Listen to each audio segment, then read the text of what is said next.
Everyone, welcome back to my channel. आज हम लोग इस चैप्टर का लास्ट टॉपिक डिस्कस करने वाले हैं, वो है डेफिसिट या disequilibrium in balance of payment.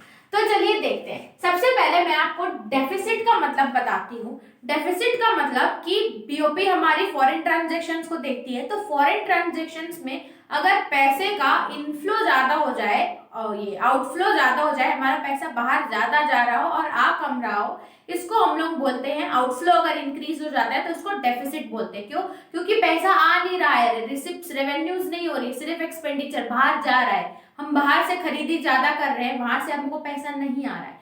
इसका मतलब इस केस को हम लोग क्या बोलते हैं? डेफिसिट। सरप्लस कब होता है? जब कैश का इनफ्लो हमारी डोमेस्टिक कंट्री में ज्यादा हो और आउटफ्लो कम, उसको सरप्लस बोलते हैं। डेफिसिट कब होता है? जब कैश का, जो हमारी करेंसी का आउटफ्लो ज्यादा हो और इनफ्लो कम हो। और इक्विलिब्रियम का मतलब तो आपको पता है कि जब दो फैक्टर से हम लोग डील करते हैं, अगर दोनों फैक्टर्स आपस में इक्वल हो तो वो इक्विलिब्रियम कहलाता है, और अगर इक्वल ना हो तो वो डिसइक्विलिब्रियम कहलाता है। ठीक है।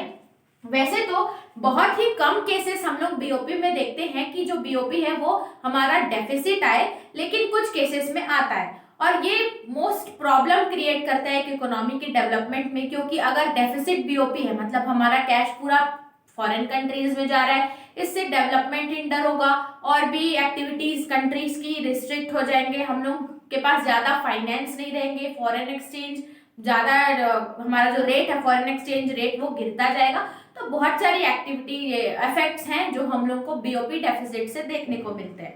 ठीक है, तो अब देखते हैं इसकी मीनिंग क्या होती है। तो deficit refers to a situation when outflow, ये तो मैंने आपको बताया कि करेंसी का आउटफ्लो ज्यादा हो रहा है मोर देन इनफ्लो, इनफ्लो कम है आउटफ्लो ज्यादा है।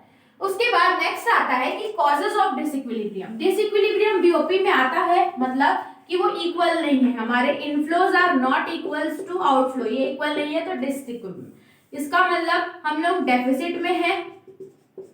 ठीक है, डेफिसिट या डिसइक्विलिब्रियम। अब इसके तीन कारण होते हैं।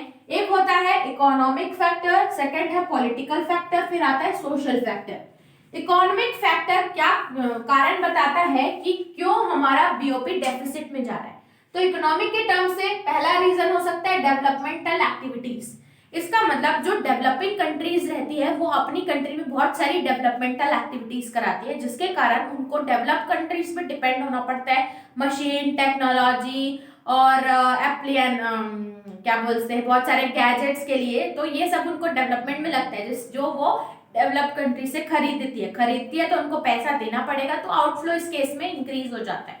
तो पहला था डेवलपमेंटल एक्टिविटीज, अगर हमारी कंट्री में हो रही है तो हम फॉरेन से सामान मंगाएंगे which will lead to outflow of currency।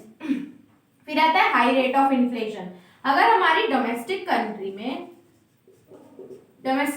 में इन्फ्लेशन है, इन्फ्लेशन मतलब रेट बहुत महंगे हैं, तो मतलब डोमेस्टिक कंट्री में अगर वही सामान मैं खरीदूंगी तो मुझे रिलेटिवली हाई रेट का कॉस्टली पड़ेगा, और अगर मैं बाहर फॉरेन से खरीदूंगी तो वो रिलेटिवली चीप पड़ेगा, बिकॉज इन्फ्लेशन हमारी कंट्री में चल रहा है। तो इन्फ्लेशन भी फॉरेन प्रोडक्ट्स चीपर बनाता है, जिसके कारण we go for more importing items. अगर हम इंपोर्ट करें तो it will eventually lead to outflow of currency, तो इसके कारण भी डेफिसिट आता है क्योंकि इससे आउटफ्लो ऑफ करेंसी इंक्रीज हो रहा है। फिर आता है साइक्लिकल फ्लक्चुएशन। अब डोमेस्टिक कंट्रीज में कभी बूम पीरियड होता है, कभी रिसेशन होता है, बहुत सारे ऐसे पीरियड से चलता है ना। तो अगर साइक्लिकल फ्लक्चुएशंस के कारण भी अगर हम लोग बाहर से सामान खरीद रहे हैं और हमारा जो डोमेस्टिक मार्केट है वो मीट अप नहीं कर पा रहा, वो भी आउटफ्लो इंक्रीज करता है। तो ये थे economical factor which causes the disequilibrium in BOP. अब देखते हैं पॉलिटिकल फैक्टर्स।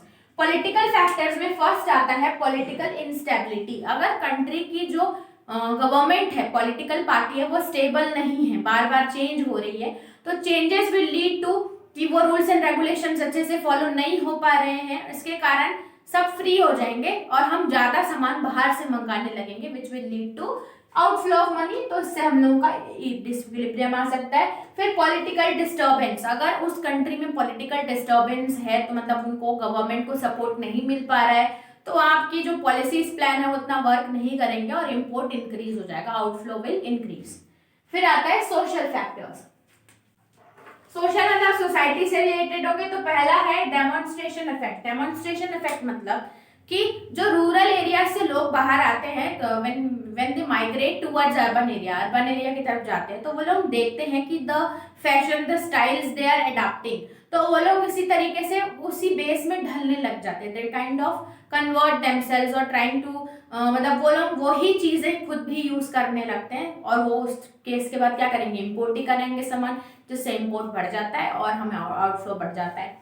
फिर आता है चेंज, टेस्ट एंड प्रेफरेंस। अगर सोसाइटी में चेंज हो रहा है, अगर लोग वेस्टर्न कल्चर ज्यादा अडॉप्ट कर रहे हैं, वहां की प्रोडक्ट सामान मंगा रहे हैं, तो ऑब्वियस सी बात है वहां पे करेंसी का आउटफ्लो होगा।